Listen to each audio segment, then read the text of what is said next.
como os irmãos sabem, esse mês a gente está tratando da Carta da Alegria, da Carta de Filipenses, que fala a respeito justamente de como é que nós realmente podemos ter alegria, e a gente tem muito desse texto do que o apóstolo Paulo fala no texto todo, como ter alegria diante de tanto sofrimento. No caso, a gente tem que lembrar sempre que é uma carta que ele está escrevendo da prisão, e ele está escrevendo para uma igreja que está sendo perseguida. E de maneira muito interessante, a igreja de Filipos é uma igreja que ela praticamente não tem nenhuma reprimenda.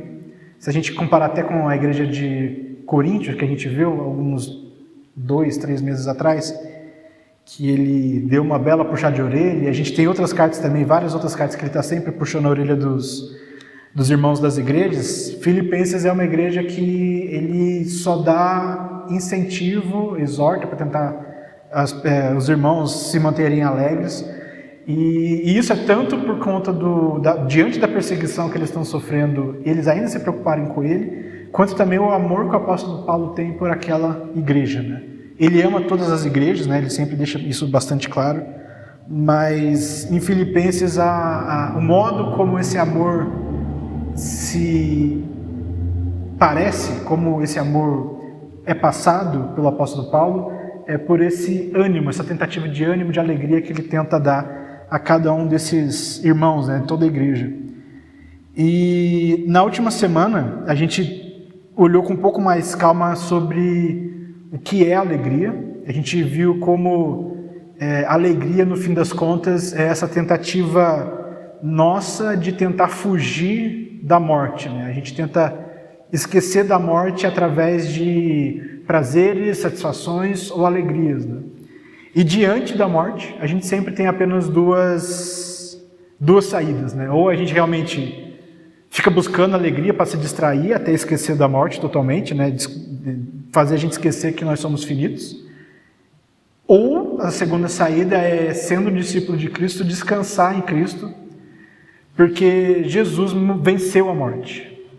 Todos os discípulos dele, todos aqueles que confiam na morte dele como o meio da salvação, que entendem que a morte de Jesus foi para salvar a humanidade, os seres humanos que confiam nele da morte, então esses discípulos não mais olham para a morte com medo, mas olham, na verdade, com tranquilidade, entendendo que muitas vezes é um momento que nós teremos que passar, mas nós não morremos de verdade, porque nós estamos em Cristo. Vamos viver eternamente ao lado dele.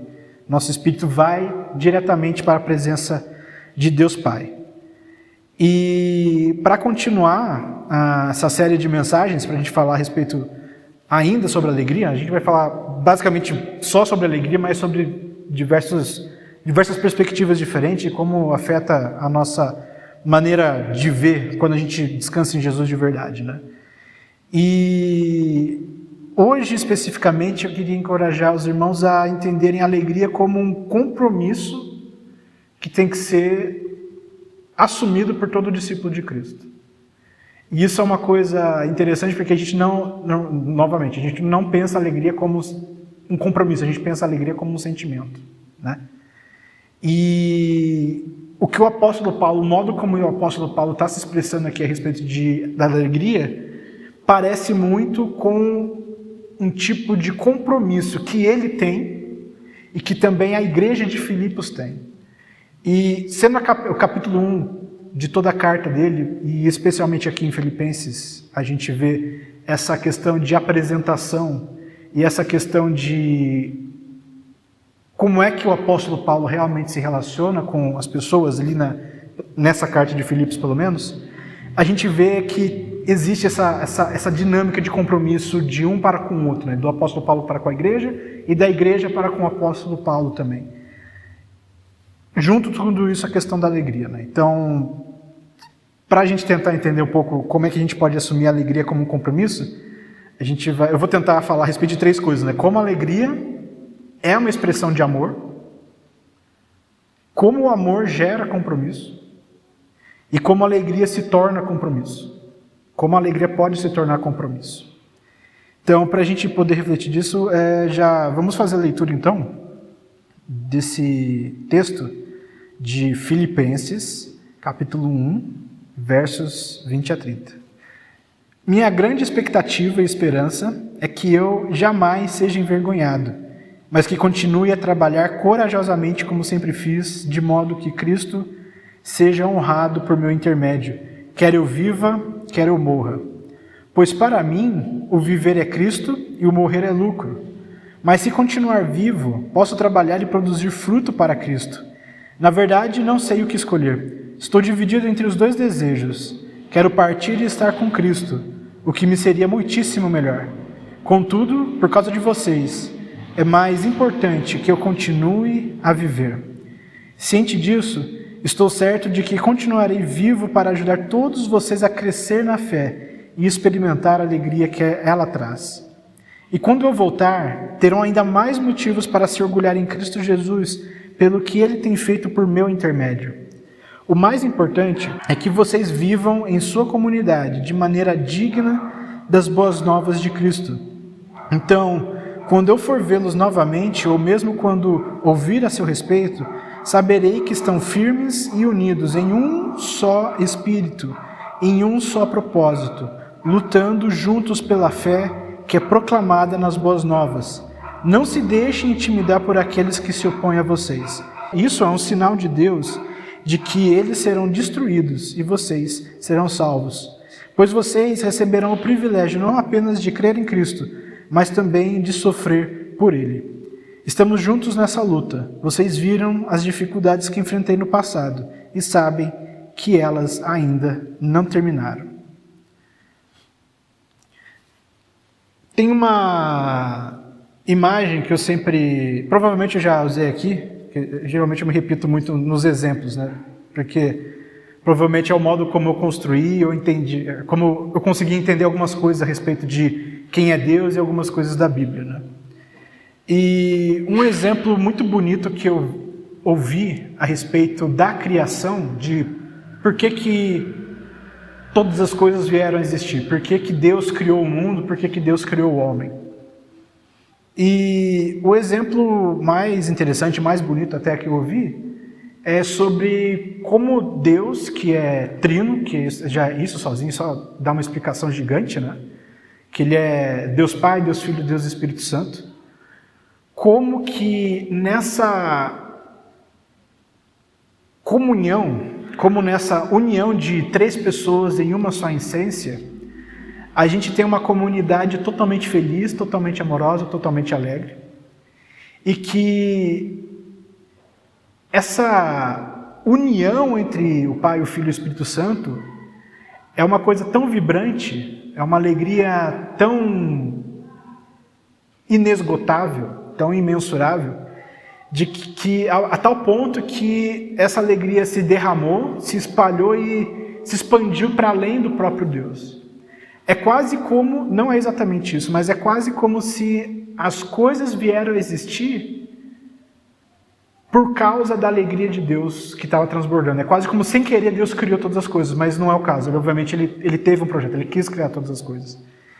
Mas ele não criou todas as coisas porque se sentia sozinho, não. Ele criou todas as coisas, ele criou a humanidade, porque ele queria partilhar da alegria que ele tinha com outras pessoas. Ele queria que outras pessoas pudessem sentir essa alegria que ele mesmo tinha contido dentro dele. E se a gente vê, especialmente em Gênesis, né? Partilhando um pouquinho de Gênesis, o que a gente vê é Deus constantemente tentando buscar ou criar uma família humana.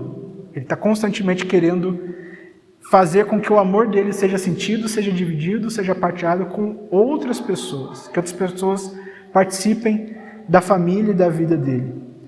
Então esse amor, ou essa alegria que transborda, de modo curioso, não somente foi responsável pela criação de todas as coisas, mas foi também responsável pela redenção de todas as coisas.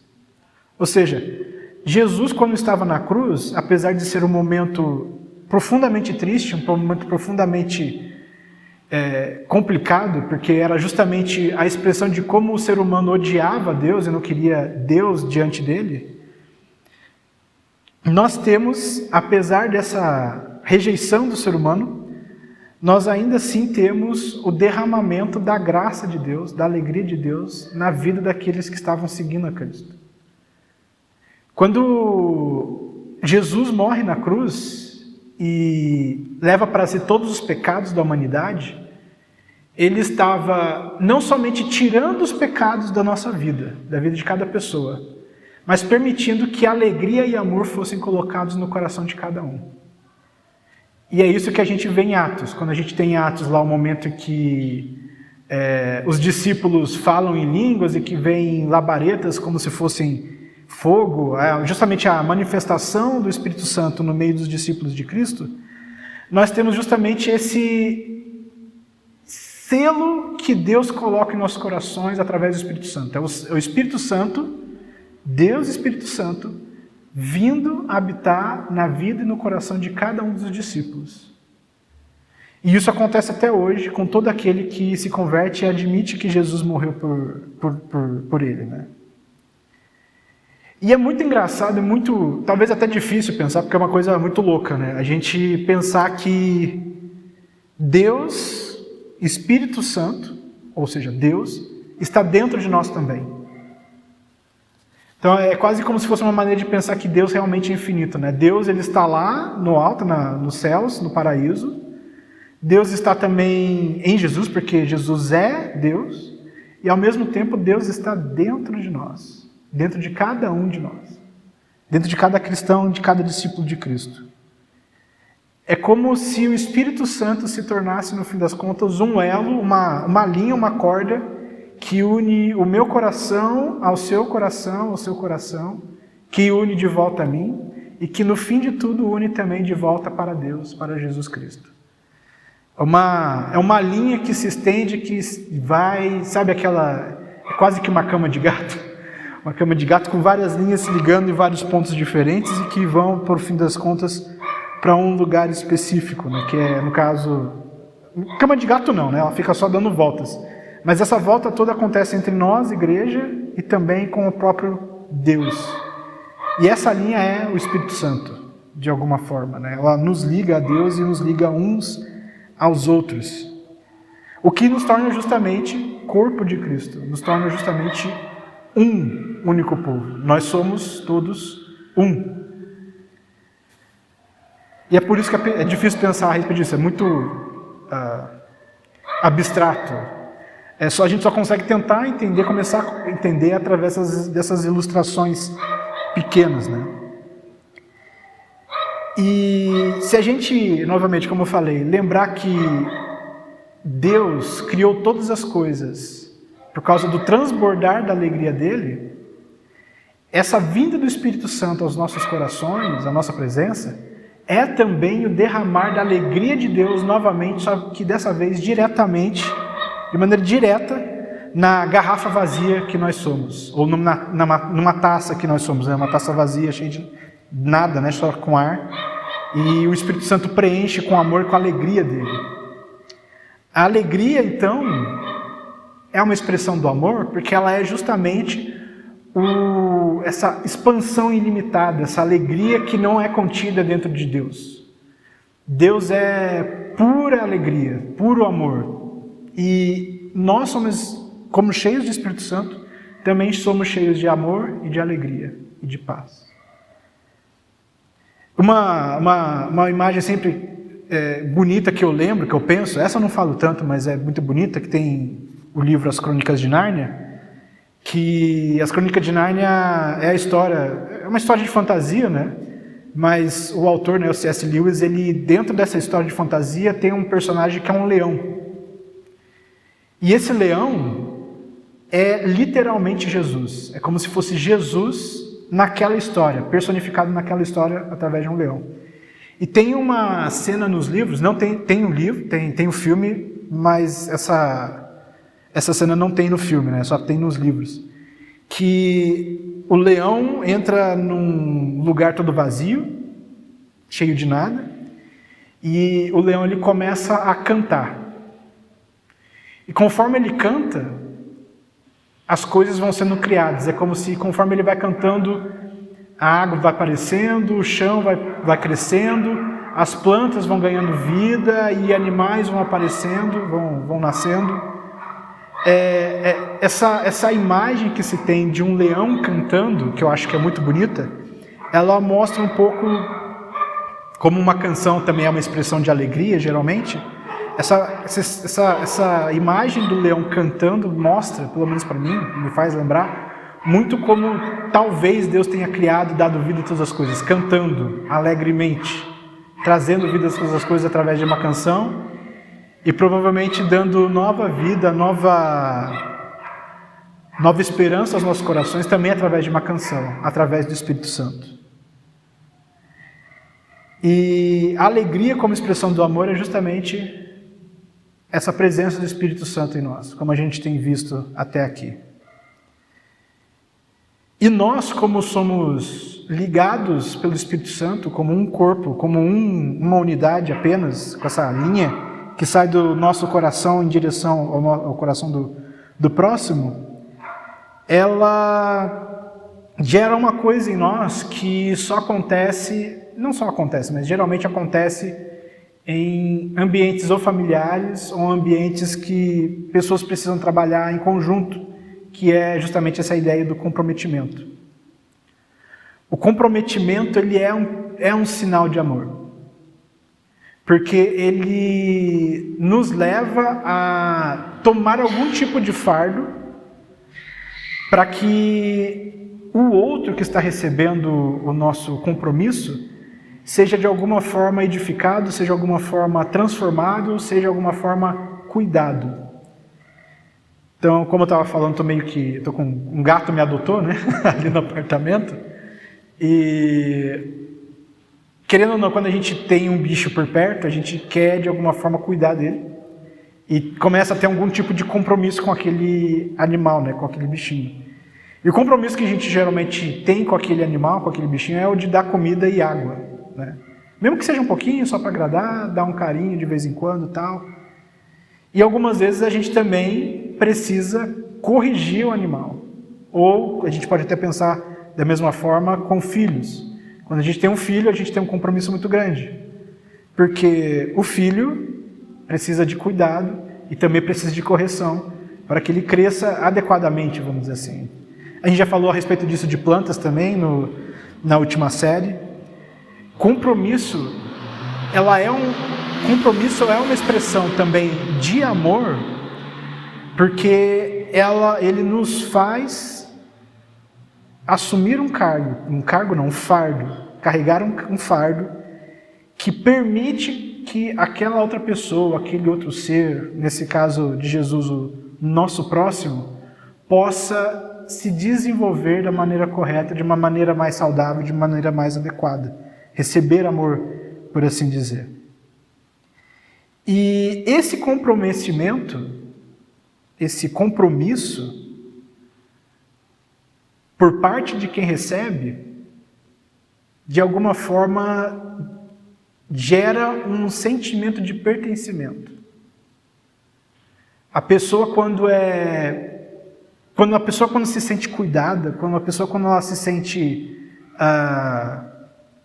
alvo de algum tipo de carinho, algum tipo de afago, ela começa a sentir como parte daquela comunidade. Ela começa a se sentir parte de um grupo, fazer parte realmente de uma sociedade, de uma cultura, de um corpo mesmo, né? Isso, para mim, pelo menos, refaz aquela ideia de que eu estava comentando da união com o Espírito Santo. De como o Espírito Santo nos torna um. A gente ligado por um fio invisível, que é o Espírito Santo, em nossas vidas. Esse fio não só nos une espiritualmente, sobrenaturalmente, com o Espírito de Deus, mas também nos une em amor ao próximo, em amor e cuidado com aqueles que fazem parte da nossa comunidade. Tem essa demonstração de amor e de carinho, né? Esse cuidado de, muitas vezes, a gente querer cuidar de alguém mais velho que está passando por dificuldade, de alguma forma a gente ajudar aquela pessoa em dificuldade. ou corrigir alguma criança, algum jovem, alguém que é mais novo, que está amadurecendo ainda, para que aquela pessoa justamente não se meta em confusão ou acabe não criando problemas para ela mesma, que no final das contas será mais danoso e pior para ela, né? Quando a gente estende esse tipo de cuidado para as outras pessoas, as pessoas também se sentem pertencentes a um grupo. Elas se sentem cada vez mais parte de um corpo, e no nosso caso, do corpo de Cristo.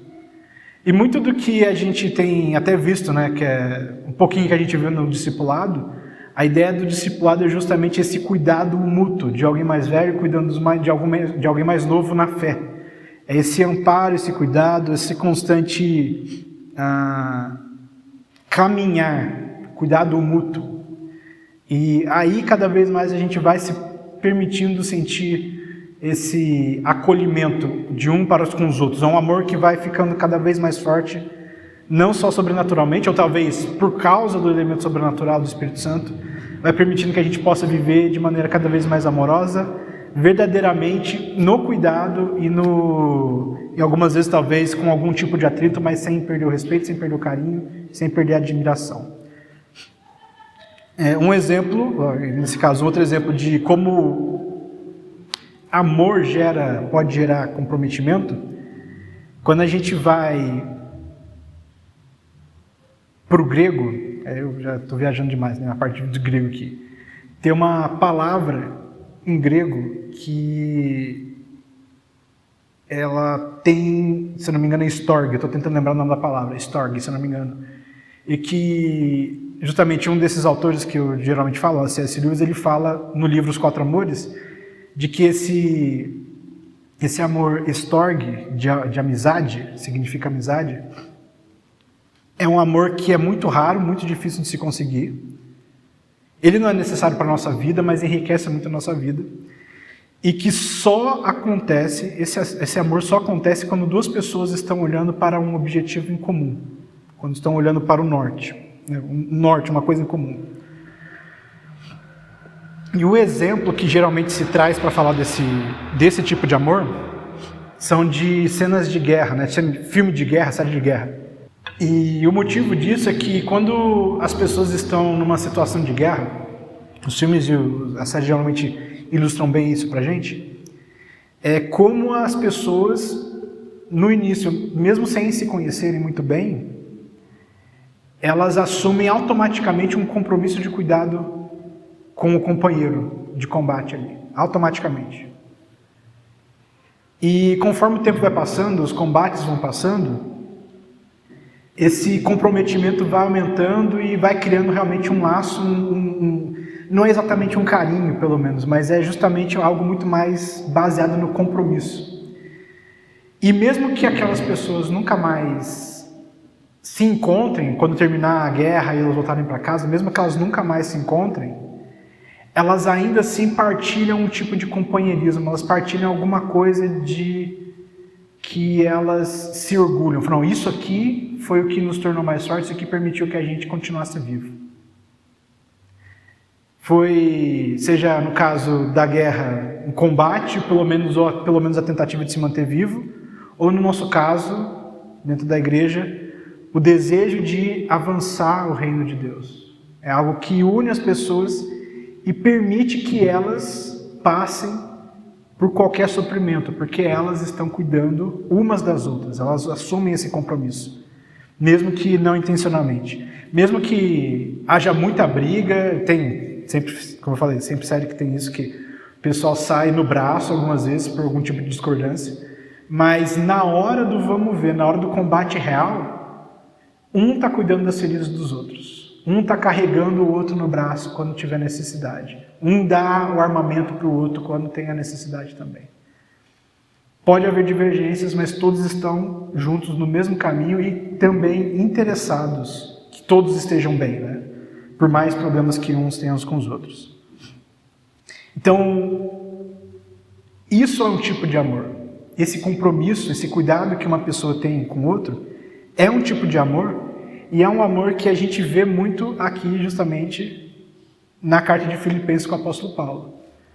Os irmãos de Filipos, os filipenses, estavam passando por perseguição e ainda assim eles se preocupavam com o apóstolo Paulo. Enviaram ofertas e enviaram alguém para saber como é que ele estava. E o apóstolo Paulo, no meio de uma prisão, provavelmente sendo chicoteado, sofrendo algum tipo de tortura, ele também se preocupava e pelo menos orava por esses irmãos. É um cuidado, um comprometimento um com o outro, é um cuidado e um amor que um demonstra pelo outro, porque eles são um corpo só, são únicos, um corpo só. E, já caminhando para o final, como é que a gente entende então a alegria como um compromisso? Tem um vídeo na internet que eu acho que ele veio à tona umas 2 vezes, que eu me lembro, que popularizou umas 2 vezes esse vídeo. Não sei se os irmãos viram, mas é o vídeo de um professor que está chegando numa sala de aula. A câmera da escola acabou pegando ele, né? Flagrou ele, vamos dizer assim. O professor está vindo assim cansado, com material na mão, meio desanimado. E antes dele aparecer na porta da escola, eu acho que era um chinês. Antes dele aparecer na porta da sala, ele para, olha para baixo, dá uns 2 suspiros, e a hora que ele vai entrar, você vê ele mudando totalmente de feição. Ele ficando com uma cara alegre, com um sorriso no rosto, ele muda a postura dele de cansado para, não, eu tô vivo, tô firme, tô bem.